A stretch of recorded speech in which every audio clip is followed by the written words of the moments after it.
kind of timed up great that when I message you, do you want to do a podcast soon? That the Frank Nazar extension news, that he signed his contract. I wonder what your thoughts are on that because I think all three of us here believe highly in Frank Nazar, and that seems like the consensus in the public sphere as well. I just don't see any scenario, even if he isn't worth 6.59991, his jersey number, whatever it is now. I just feel by the end of the season, if he does what we think he can be, he's going to be worth that. And with the cap going up, it's just going to become a bargain deal. And even if he doesn't hit like what we think he can be, again, with just the cap going up, if he's even just a regular 50-point center, I still think that contract is going to age quite well. Yeah, I agree. I think if the Blackhawks were Florida or Edmonton or a team like that, maybe you'd have a little bit more pause about this. But for them, I mean, they were already very wedded to him long term. Like if he doesn't succeed, the team is going to have a much lower chance of succeeding. And they were already, in their long-term cap calculations, penciling him in for a chunk of that. So you might as well just get it on the books, get it locked in now.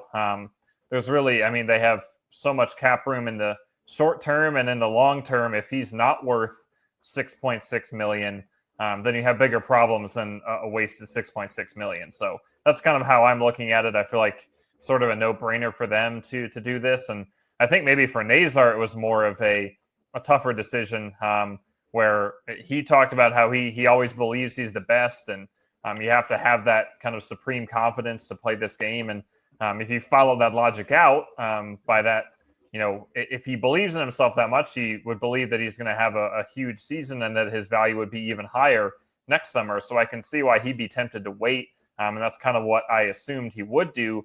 But it sounds like the kind of getting this basically guaranteed money and the impact that can have on him and his family and removes a bit of a distraction. And I guess he decided in the long run to just knock it out now and just focus on hockey for this year. And certainly like $47 million or whatever the total sum is that's a lot of money. So I don't think he's going to be struggling financially, even if he could have gotten a couple million more if he waited till next summer. So I think it does make sense for both sides. Definitely. Yeah, I think he'll be fine. Sorry, yeah, go ahead. No, you're good. Oh, I was just gonna say, maybe he could have waited till next summer. And I have no doubt that if he has a season where he lives up to his potential, like I think most people think he can, he probably would have been able to cash in for more money. But also, as a 21-year-old, $46 million is $46 million. So I think that's just a contract. Yeah, it's a risk, but I don't really see a scenario where it can go so wrong that it's just not worth it. I think it's going to be worth it, whether he's really good or just good. My whole thing is I'm just curious how this contract affects other players in similar situations because, outside of, I think Kaprizov's the closest equivalent, this is like the least amount of games a player's played to get a contract at this amount of money. And, if it does pay dividends for the Blackhawks, it might change the way teams look at, going about that long-term contract. Obviously, that's kind of been the trend the last 5 or 6 years or so. You want to lock them up really long-term and, make sure you get a couple of those UFA years down the line. But at such a short clip of term and, obviously the Blackhawks are very high on what he can do. And, I think this podcast has been very high on what he can do since his U.S. development days. But even before he was drafted, yeah. But I'm just curious to see if this does work for the Hawks. I think it might have an effect on the league. Like you look at a guy like, I know that it's a little different, but Cutter Gauthier has only played less than 100 games and he's coming up on an extension. So you have to wonder, does he go the bridge route or does he go the long-term route? It's something that's going to be very interesting down the road for sure.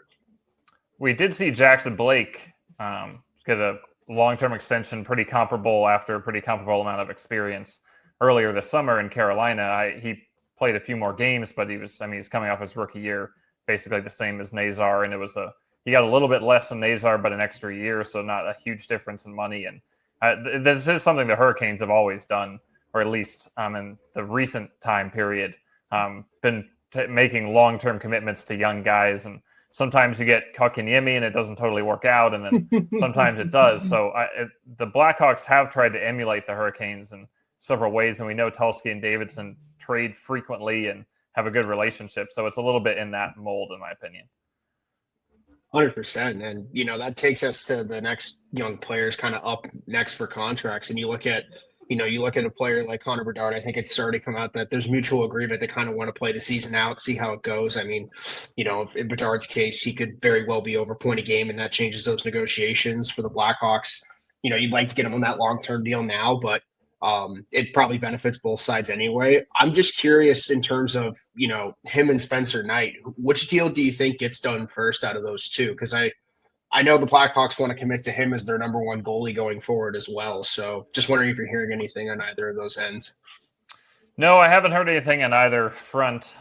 Bedard has obviously been very vocal about that it is going to get done. He is planning to sign long term, and I think that's been smart of him to not let any social media speculation start to gain steam about that. And Knight, I haven't heard anything either. I think if one of them gets done in season, it'll probably more likely be Knight, just because it might be a little bit easier to figure out a monetary value. With him coming off his second deal, he's already at $4.5 million. You have a little bit more track record. Bedard is going to be, asking for a huge number, and that might be difficult to negotiate in season just because of how high stakes it's going to be.